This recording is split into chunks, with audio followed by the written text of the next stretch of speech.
Hello friends, आप सभी का हमारे यूट्यूब चैनल में स्वागत है। दोस्तों, मैं मुस्लिम लीग की बात कर रहा था। अचानक से कुछ टेक्निकल इश्यूज आने की वजह से हमारा वीडियोस पूरा कंप्लीट नहीं हो पाया है। तो मैंने आधी बात को पहले वीडियोस में बता दिया है। उसमें हो सकता है कि थोड़ी सी आवाज़ कम होगी। मेरा आप लोगों से एक निवेदन है कि आप लोग ईयरफोन का यूज करके लेक्चर सुन सकते हैं। आइए, जो बची हुई बातें हैं हम अपने इस सेकेंड वीडियो में कवर करते हैं। मैं मेहर के बारे में बात कर रहा था। जो मेहर है, जिसे आप एक प्रकार से दहेज के रूप में जान सकते हैं, बट ये दहेज है नहीं। दहेज चूँकि अवैध है, कानूनी रूप से अवैध होता है, जबकि मेहर जो है ये कानूनी रूप से अवैध नहीं है। मेहर के बारे में हम बात करते हैं। तो मेहर जो है ये इस्लाम धर्म में पत्नी की समस्याओं को देखते हुए और उसको सम्मानपूर्वक जीवन जीने के लिए, सम्मानित जीवन व्यतीत करने के लिए, और कह सकते हैं कि सहायता के रूप में एक दी जाने वाली राशि है। इसकी परिभाषा में अलग अलग विद्वान ने अलग अलग अपना मत प्रकट किया है। जैसे मुल्ला कहते हैं, मुल्ला के अनुसार मेहर वह धन राशि या संपत्ति है जिसे पत्नी विवाह के प्रतिफल के रूप में पति से प्राप्त करती है। तैयब जी बोलते हैं मेहर वह धन राशि है जो विवाह के समय पक्षकार के बीच करार के कारण या विधि के प्रवर्तन के द्वारा दिए जाने वाला धनराशि है। विल्सन महोदय कहते हैं कि पत्नी जो है शरीर के समर्पण के प्रतिफल के रूप में कह सकते हैं कि प्राप्त करती है जो धनराशि, उसे मेहर कहा जाता है। मेहर की प्रकृति जो है, मेहर की प्रकृति कह सकते हैं कि एक प्रतिफल का रूप है, प्रतिफल स्वरूप है। लेकिन इसे प्रतिफल कहना भी ठीक नहीं होगा, क्योंकि प्रतिफल के बारे में संविदा विधि के धारा 2 के डी में बताया गया है। प्रतिफल के बारे में परिभाषित किया गया है। प्रतिफल बताया गया है आपकी संविदा में कि बिना प्रतिफल का जो करार होता है वह संविदा नहीं होता है, जबकि यहाँ मुस्लिम विधि में इस प्रकार की बात नहीं है। प्रतिफल के बिना भी विवाह हो सकता है, इतना भी कंपलसरी नहीं है। बट मुस्लिम विधि में जो मेहर की व्यवस्था की गई है उसको जानना होगा, उसे भी माना जाता है और मेहर आवश्यक होता है। विवाह में एक शर्त है कि इसके लिए मुस्लिम विधि में विवाह के लिए मेहर का होना ज़रूरी होता है। तो मेहर के कुछ प्रकार भी हैं। मेहर में जैसे अगर मुख्यतः देखा जाए तो 4 प्रकार हैं, जिनके बारे में मैं बात करूँगा। जैसे मेहर ए मुसम्मा। मेहर ए मुसम्मा मतलब निर्दिष्ट मेहर, निर्दिष्ट मेहर जो निर्दिष्ट किया गया हो, विशिष्ट हो, निर्धारित हो। दूसरा मेहर ए मिस्ल। मेहर ए मिस्ल मतलब प्रॉपर डावर बोलते हैं, प्रॉपर डावर हो गया। और जो निर्दिष्ट मेहर बताया, जिसको मेहर मुसम्मा कहते हैं, वो स्पेसिफाइड होता है, स्पेसिफाइड डावर। और मेहर मिस्ल जो है ये आपका प्रॉपर डावर हो गया। मेहर मुअज्जल, मुअज्जल, तो जब मुअज्जल बोलते हैं तो ये तुरंत की बात करता है। ये प्रॉम्प्ट डावर बोलते हैं इसको, प्रॉम्प्ट डावर। प्रॉम्प्ट डावर जो होता है ये मुअज्जल होता है। और मुअज्जल के बाद आएगा एक मुवज्जल। मुवज्जल जो मेहर है उसे स्थगित मेहर भी कहा जाता है, ये डिफर्ड डावर होता है। तो ये 4 प्रकार के मेहर के बारे में बताया गया है। जो निर्दिष्ट है, निर्दिष्ट मेहर जो होता है उसको निर्दिष्ट कहेंगे। वो स्पेसिफाइड होता है और उसमें लिखा गया रहता है, दोनों पक्षकार आपस में आपसी समझौते और करार के आधार पर उसमें सारी बातें स्पष्ट होती हैं। समय, तिथि, दिन, धनराशि सब कुछ स्पष्ट है। तो कब देना है, कैसे देना है, सारी बातें निर्दिष्ट हो गया। उसके बाद जो आपका दूसरा आता है, दूसरा आ जाता है, इसको बोलेंगे आप दूसरे को, ये होता है प्रॉपर, यानी जिसे उचित, उचित मेहर कहते हैं। तो ये उचित है। प्रॉपर का मतलब एक उचित मेहर, भले ही लिखा नहीं है लेकिन एक उचित मेहर के रूप में प्रदान किया जाना चाहिए। जो उचित लगे उतना पति को पत्नी को देना होता है, तो वो उचित मेहर हो गया। मुअज्जल मेहर जो तत्काल दिया जाए, शादी के समय दे दिया जाए, तत्काल तुरंत दिया जाता है, वो मुअज्जल होता है। और जो बाद में देने के लिए वादा किया जाता है वो मुवज्जल होता है। और जो मेहर की धनराशि होती है, अगर इसमें बात किया जाए तो जो पत्नी होती है, पत्नी अपनी स्वतंत्र इच्छा से मेहर की धनराशि को कम भी कर सकती है। यदि पत्नी चाहे तो मेहर की धनराशि को उसमें छूट दे सकती है, कम कर सकती है। इसी के साथ हम मेहर और दहेज में अंतर भी देख लेते हैं। तो जो मेहर है, पत्नी को पति द्वारा प्रतिफल के रूप में विवाह के समय सम्मान स्वरूप दिए जाने वाली धनराशि को मेहर कहा जाता है। या कोई अन्य संपत्ति है उसे मेहर कहेंगे, या धनराशि है। पत्नी को पति के द्वारा विवाह के समय सम्मान स्वरूप दी जाने वाली धनराशि या अन्य कोई संपत्ति है जो प्रतिफल के रूप में दिया जाता है, वो मेहर हो गया। और दहेज जो होता है ये विवाह के समय, विवाह के अवसर पर जो वधु पक्ष के लोग होते हैं, वर पक्ष के लोगों को विवाह के संबंध में दी जाने वाली धनराशि या संपत्ति जो होता है उसे दहेज कहा जाता है। मेहर जो होती है ये वैध होता है, जबकि दहेज अवैध होता है। मेहर जब वैध है तो दंडनीय भी नहीं होगा, दहेज अवैध है इसलिए दंडनीय भी होगा। दहेज प्रतिषेध अधिनियम 1961 के अधीन इसको दंडनीय बनाया गया है।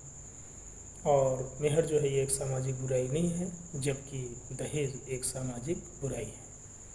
तो ये आपका मेहर के बारे में बात हुआ। अब हम बात करते हैं तलाक के बारे में। तलाक का अर्थ होता है संबंध तोड़ना। तलाक का अर्थ होता है संबंध तोड़ना। मुस्लिम विवाह विच्छेद अधिनियम 1939 की धारा 2 में तलाक के बारे में बात किया गया है। इसमें बताया गया है मुस्लिम विधि में विवाह विच्छेद के कई प्रकार बताए गए हैं। जैसे अगर पति चाहे, पति स्वयं तलाक दे दे, या पारस्परिक सहमति से तलाक हो जाए, या फिर न्यायालय के माध्यम से विवाह विच्छेद कराया जाए, तो ये होता है तलाक। तलाक को जैसा कि हमने बताया कि तलाक का जो शाब्दिक अर्थ है संबंध को तोड़ना। इसमें तलाक में होता क्या है कि जो पति पत्नी है ये दोनों ही एक दूसरे से जो वैवाहिक संबंध होता है उससे मुक्त हो जाते हैं। तलाक 2 तरह से किया जाता है, लिख करके या बोल करके, लिखित में या मौखिक में। लिखित और मौखिक के बाद अगर जैसे हम सिया विधि में बात करते हैं तो सिया विधि में तलाक के समय साक्षियों की आवश्यकता दो साक्षियों की आवश्यकता होती है तलाक के समय, जबकि विवाह के समय सिया विधि में साक्षियों की ज़रूरत नहीं होती है। लेकिन तलाक के समय जो होता है सिया विधि साक्षियों की आवश्यकता जरूरी समझता है। साक्षियों को ज़रूरी समझता है कि साक्षियों का होना आवश्यक है तलाक जब हो रहा होता है, जबकि सुन्नी विधि में तलाक के समय साक्षियों की आवश्यकता नहीं होती है। तलाक जो होता है अगर हंसी मजाक में भी बोल दिया जाए तो सुन्नी विधि में ये मान लिया जाता है, जबकि सिया विधि में अगर हंसी मजाक में तलाक दिया जाएगा तो ये मान्य नहीं होता है। तलाक के प्रकार के बारे में बात करेंगे। तलाक जो है मुख्यतः 2 प्रकार का है, तलाक उल सुन्नत, तलाक उल बिद्दत। तो तलाक उल सुन्नत जो होता है उसमें 2 प्रकार होते हैं, तलाक अहसन, तलाक हसन। तलाक अहसन जो होता है ये ज़्यादा ही महत्व रखता है, और जो तलाक हसन है उसी के बाद किए जाने वाले जो तलाक के प्रकार हैं ये होता है। तो तलाक अहसन के बारे में बात करते हैं कि जब पति पत्नी को तलाक की घोषणा मासिक धर्म की दशा में जब पत्नी नहीं होती है ऐसे सिचुएशन में करता है, और इद्दत के दौरान स्वयं को पत्नी से अलग रखता है, संभोग नहीं करता, तो तलाक देने की इस तरीके को तलाक अहसन कहा जाता है। तलाक शब्द का उच्चारण केवल एक बार कहना होता है। पति 3 महीने के बीतने से पहले तलाक अगर चाहे स्वेच्छा से, खुशी से, तो खारिज भी कर सकता है। उसके पास ये विकल्प होता है कि 3 महीने के अंतर्गत अगर वो चाहे तो अपने तलाक को खारिज कर सकता है। पत्नी से संबंध बनाकर भी अपने तलाक को खंडन कर सकता है। परिवार के लोग भी अगर चाहें तो तलाक में समझौता करा सकते हैं, बीच बचाव करा सकते हैं, सुलह करा सकते हैं। इस तलाक को सर्वोत्तम, नियमित तथा परंपरागत माना जाता है, जिसे हम तलाक अहसन कह रहे हैं। यह तलाक उल सुन्नत का एक हिस्सा है। दूसरा जो है तलाक उल सुन्नत का जो दूसरा हिस्सा है वो तलाक हसन है। हसन शब्द का तात्पर्य होता है उचित या सुंदर। अतः इसे भी मुस्लिम विधि में तलाक का एक अच्छा तरीका माना जाता है। इस तलाक में 3 रजस्वला की स्थिति में, मतलब जो मासिक धर्म होता है उस स्थिति में 3 बार तलाक तलाक बोल करके स्वयं को पत्नी के साथ अलग रख करके संभोग से विरत करने से भी किया जा सकता है। ठीक है, तो ये आपका तलाक उल सुन्नत का जो दूसरा उप विधि है वह है तलाक हसन। तलाक उल बिद्दत में अगर बात किया जाए तो जो तलाक उल बिद्दत है ये कानूनी दृष्टि से तलाक देने के लिए मान्य तो है, लेकिन मुस्लिम विधि इस तलाक को बहुत मान्यता नहीं देता है। मुस्लिम विधि में धार्मिक दृष्टि से इसे अच्छा तरीका नहीं माना जाता है। यह एक प्रकार से अनियमित तलाक है और इसका खंडन नहीं किया जा सकता। तलाक उल बिद्दत की कुछ मुख्य बातें निम्नलिखित हैं। इसमें पति को 3 घोषणाएं करनी होती हैं। वह चाहे तो तीनों घोषणा एक समय पर एक साथ एक वाक्य में कह दे, या अगर वो चाहे तो अलग अलग समय पर अलग अलग वाक्य में अलग अलग शब्दों में कर सकता है। पति तलाक को एक ही तुहर की दशा में, मतलब एक ही मासिक धर्म में भी बोल करके अविखंडनीय कर सकता है। वो खंडनीय नहीं रह जाता। अगर एक बार में बोल दिया तो तलाक हो गया, फिर वो अब पुनः वापस उस स्थिति में नहीं आ सकता है जब तक कि वापस आने की स्थिति की जो शर्तें हैं, शर्तों का पालन नहीं कर लेता है। चूँकि इस तलाक को पुनः खारिज नहीं किया जा सकता, इसलिए इसे तलाक़े विदई के नाम से भी जाना जाता है। तो ये आपका तलाक उल बिद्दत हो गया। तलाक के अन्य तरीके जो प्रचलन में देखने को मिलते हैं, जैसे इला हो गया, पति अपने आप को या स्वयं को, खुद को पत्नी से अलग कर ले, समागम न करे, संभोग न करे और लगभग 4 महीने तक पत्नी से अलग रह करके इला तलाक कर सकता है। जिहार तलाक, तो जिहार निषिद्ध रिश्ते के किसी महिलाओं के साथ ऐसा कोई रिश्ता है, जैसे महिला की अपनी वाइफ की अपनी पत्नी के सगी बहन से, या ऐसे महिला से तुलना करना, अपनी पत्नी की तुलना ऐसे महिला से करना जो महिला निषिद्ध नातेदारी में आती है, यानी कि वह पुरुष उस महिला से विवाह नहीं कर सकता जिस महिला से अपनी पत्नी का तुलना कर रहा है। इसे बोलते हैं जिहार तलाक। अगर ऐसा करता है तो वो तलाक हो जाएगा। अगला है लियान मतलब अपने पत्नी पर झूठा आरोप लगा देना, लैंगिक संबंध के बारे में झूठा आरोप लगाना कि पर पुरुष गमन का आरोप लगा करके पति अपनी पत्नी से तलाक लेता है तो उसे लियान तलाक कहा जाता है।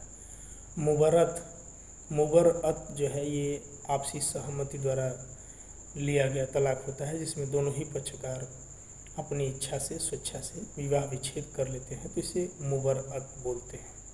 खुला तलाक में भी स्वेच्छा से पति पत्नी तलाक लेते हैं जब ऐसी सिचुएशन पैदा हो जाती है कि पति पत्नी दोनों अब एक साथ नहीं रह सकते हैं, उनका एक साथ जीना मुश्किल है, तो दोनों स्वेच्छा से या कानूनी प्रक्रिया से उनका तलाक कर दिया जाता है, विवाह विच्छेद कर दिया जाता है। तो इसे हम खुला तलाक कहते हैं या खुला तलाक कहा जाता है। न्यायिक विच्छेद, तो न्यायिक विच्छेद में न्यायालय की डिक्री के माध्यम से कुछ विशेष आधार पर न्यायिक विच्छेद किया जाता है। मुस्लिम विवाह विच्छेद अधिनियम 1939 के धारा 2(1) में भी इसको मान्यता दिया गया है, इसके बारे में बताया गया है। न्यायिक विवाह विच्छेद जो है यह है न्यायालय की डिक्री के माध्यम से मुस्लिम विवाह विच्छेद अधिनियम 1939 के धारा 2 के आधार पर कराया जाता है। न्यायालय डिक्री के द्वारा विवाह विच्छेद कर सकता है। इसके अंतर्गत 9 आधार बताए गए हैं। इन 9 आधार पर विवाह विच्छेद किया जा सकता है। पति का लापता होना, पहला आधार है पति का लापता होना। यदि पति लगभग 4 वर्ष से लापता है तो पत्नी को यह आधार है कि वह कानूनन तलाक ले सकती है। पति द्वारा पत्नी के भरण पोषण में असफल होने पर, पति जो है पत्नी का भरण पोषण नहीं कर पा रहा है, लगभग 2 वर्षों से ऐसा हो रहा है, 2 वर्ष तक बीत जाने के बाद पत्नी चाहे तो तलाक के लिए आवेदन कर सकती है, तलाक मिल सकता है। पति द्वारा वैवाहिक दायित्वों के पालन में असफलता, पति जो है वैवाहिक दायित्वों का निर्वहन नहीं कर पा रहा है। पति का जो दायित्व बनता है पत्नी के साथ, यदि वो अपने दायित्व का पालन नहीं कर पा रहा है, लगभग 3 वर्ष से वह असफल है, तो 3 वर्ष बीत जाने के बाद पत्नी तलाक के लिए ऐसा आवेदन कर सकती है। पति को यदि कारावास हो जाए, 7 वर्ष या उससे अधिक के कारावास से पति को शास्ति दिया, दंडित किया गया है, उसे जेल हो गया है, तो पत्नी तलाक ले सकती है। पति का नपुंसक होना, पति जो है वह नपुंसक है, तो पत्नी तलाक ले सकती है। पति द्वारा क्रूरता के आधार पर भी पत्नी को तलाक लेने का हक है। पति का पागल हो जाना, पति जो है पागल हो गया, 2 वर्ष बीत गया, उसमें कोई सुधार नहीं हो रहा है और ठीक नहीं हो रहा है, तो पत्नी तलाक ले सकती है। युवावस्था का विकल्प, जिसे ख्यार उल बुलुग भी कहा जाता है, ख्यार उल बुलुग जिसे युवावस्था का विकल्प कहते हैं, मतलब कि जो एक वयस्कता की आयु होती है उससे पहले यदि किसी लड़की की विवाह कर दी गई है और जब वह लड़की वयस्क होती है, मतलब वयस्कता की आयु पूरी करती है, तब वह यदि चाहे तो इस आधार पर अपने विवाह का खंडन कर सकती है, विवाह विच्छेद कर सकती है, तलाक ले सकती है। उसी को ख्यार उल बुलुग कहा जाता है, युवावस्था का विकल्प भी कहा जाता है। मुस्लिम विधि द्वारा अन्य मान्यताएं भी हैं, जो 9वां आधार है। मुस्लिम विधि के अन्य मान्यताओं के द्वारा भी न्यायिक विच्छेद हो सकता है। आगे हम बात करेंगे भरण पोषण, जिसको उर्दू में यानी मुस्लिम विधि में इसको नफ़का बोलते हैं, नफ़का कहा जाता है, इंग्लिश में मेंटेनेंस कहेंगे। रोटी, कपड़ा, मकान, ये मानव जीवन के लिए मूलभूत आवश्यक तत्व हैं, जिनके लिए भरण पोषण की आवश्यकता होती है। भरण पोषण संबंधी विधि का उद्देश्य मानव की इन्हीं ज़रूरतों को, इन्हीं आवश्यकताओं को पूरा करना होता है। भरण पोषण में जीवन के आवश्यक खर्चे तथा समाज में जो महिला है उसकी स्थिति के अनुसार होने वाले खर्चे आते हैं। बच्चों के पढ़ाई लिखाई से संबंधित जो खर्चे हैं वह भी इसमें शामिल किया गया है। मुस्लिम विधि में भरण पोषण के लिए नफ़का शब्द का प्रयोग किया जाता है, जिसका तात्पर्य होता है भोजन, कपड़ा, मकान, अर्थात मूलभूत आवश्यकता। व्यक्ति यानी कि जो पति है उससे जितना हो सके वह अपने पत्नी के लिए खर्च दे। मुस्लिम विधि के अंतर्गत भरण पोषण के अधिकारी व्यक्ति ऐसे कौन कौन से व्यक्ति हैं जिन्हें भरण पोषण पाने का हक होता है? पत्नी होगी, बच्चे तथा बच्चों के बच्चे होंगे यानी पौत्र, और माता पिता, दादा दादी और अन्य रिश्तेदार। भरण पोषण से संबंधित एक महत्वपूर्ण लीडिंग केस है नूर सबा खातून बनाम मोहम्मद कासिम। इसमें न्यायालय ने भरण पोषण पाने के लिए बताया हुआ है कि जो तलाकशुदा महिला है उससे भरण पोषण पाने का हक तब तक है जब तक कि वह दूसरा विवाह नहीं कर लेती है।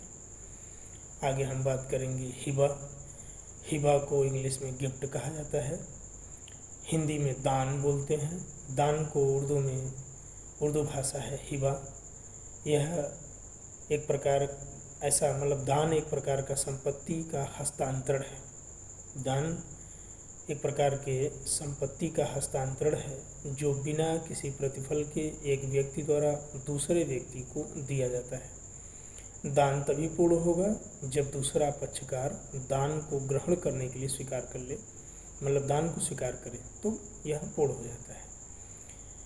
परिभाषा कुछ परिभाषाएं हैं दान के बारे में, जैसे मुल्ला है, मुल्ला महोदय हैं। मुल्ला महोदय के अनुसार दान की परिभाषा दी गई है। इन्होंने दान की परिभाषा इस प्रकार दिया कि दान तुरंत किया गया, बिना विनिमय या बिना प्रतिफल के संपत्ति का हस्तांतरण करना, और जो एक व्यक्ति द्वारा दूसरे व्यक्ति को किया गया है और दूसरे व्यक्ति के द्वारा स्वीकार किया गया है, तो क्या हो गया? दान हो गया।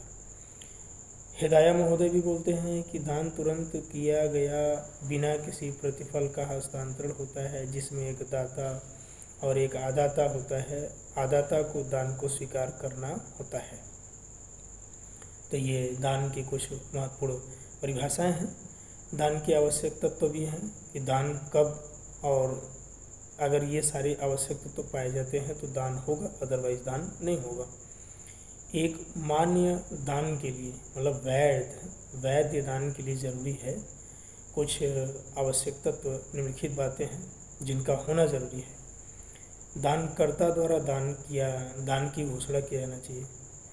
दान की जो घोषणा हो रही है वो दानकर्ता के द्वारा ही होना चाहिए, और दान ग्रहीता द्वारा दान की स्वीकृति होनी चाहिए। दान की विषय वस्तु के कब्जे का परिधान किया गया होना चाहिए, और जो दान की विषय वस्तु है वह अस्तित्व में होना चाहिए। उपरोक्त शर्त की पूर्ति दान की वैधता के लिए आवश्यक होता है। अगर उपरोक्त शर्त, मैंने जितने शर्त को बताया, अगर ये शर्त पूरे होते हैं तो दान जो है वो वैध होगा, दान की वैधता मानी जाएगी।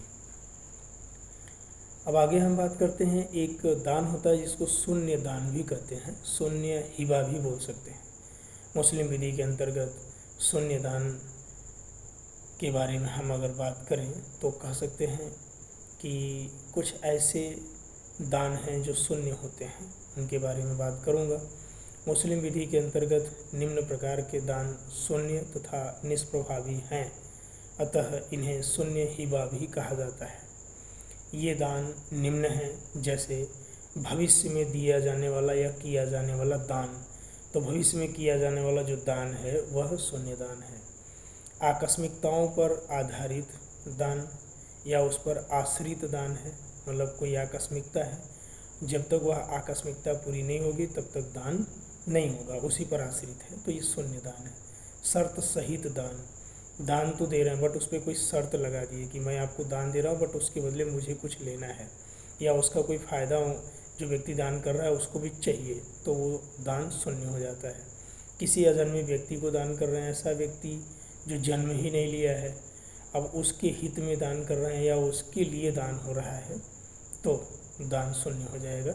मूसा का दान, मूसा मतलब ऐसी संपत्ति का दान किया जा रहा है जिस संपत्ति का विभाजन नहीं हुआ है और वह संपत्ति विभाजन किया भी नहीं जा सकता है। मान लीजिए जैसे कुआं है और कुएं का जगत है, तालाब है, तालाब के किनारे बनी हुई सीढ़ियां हैं, मकान है और मकान का दरवाज़ा और मकान का आगे का द्वार जो जगह है, अगर इनको हम अलग नहीं कर सकते, इनको अलग कर देंगे तो इसका अस्तित्व खतरे में आ जाएगा या अस्तित्व ही नहीं रह जाता है। तो ऐसे दान जो होते हैं उसे मूसा का दान कहा जाता है, और इसका दान, ऐसे दान को शून्य दान कहा जाता है। दान के कुछ प्रकार हैं, जैसे हिबाबिल एवज। हिबाबिल एवज का मतलब प्रतिफल के बदले किया गया दान। ऐसा दान होता है जो प्रतिफल के बदले किया जाता है, वह हिबाबिल एवज होता है, यानी कि एवज में दिया गया, कुछ लिया गया या दिया गया, तो वो होता है हिबाबिल एवज। सदका माने धार्मिक प्रयोजन, परोपकार के लिए, पुण्य के लिए, तो ये हो जाता है सदका दान। हिबाबिल शर्तुल एवज, जिसमें शर्त भी है और प्रतिफल भी है, प्रतिफल लगाया गया है, शर्त लगाया गया है, कब्जे का परिधान भी करना है, तो हिबाबिल शर्तुल एवज हो गया। और अंतिम जो दान है वो अरियत दान, यानी कि उपभोग या लाभ प्राप्त करने के लिए दान किया जाता है, जबकि इसमें स्वामित्व का हस्तांतरण नहीं होता है। दान में स्वामित्व का अंतरण न करके केवल और केवल उपभोग और लाभ प्राप्त करने का अवसर हस्तांतरण किया जाता है, अधिकार दे दिया जाता है कि आप उपभोग करिए, उसका लाभ प्राप्त करिए, लेकिन आप स्वामी नहीं होंगे। स्वामित्व जो दान करता है उसी के पास होता है। दान के लिए संपत्ति का अस्तित्व में होना जरूरी है, और इसमें दो पक्षकार होते हैं, एक दाता होता है, एक आदाता होता है। दाता जो व्यक्ति होता है वही दान करता है, और दाता को जरूरी है कि वह स्वस्थ चित्त हो, यानी साउंड माइंड हो, वयस्क हो, तथा दान देने में समर्थ होना चाहिए, उसकी स्वतंत्र इच्छा होनी चाहिए, और जिस संपत्ति का दान कर रहा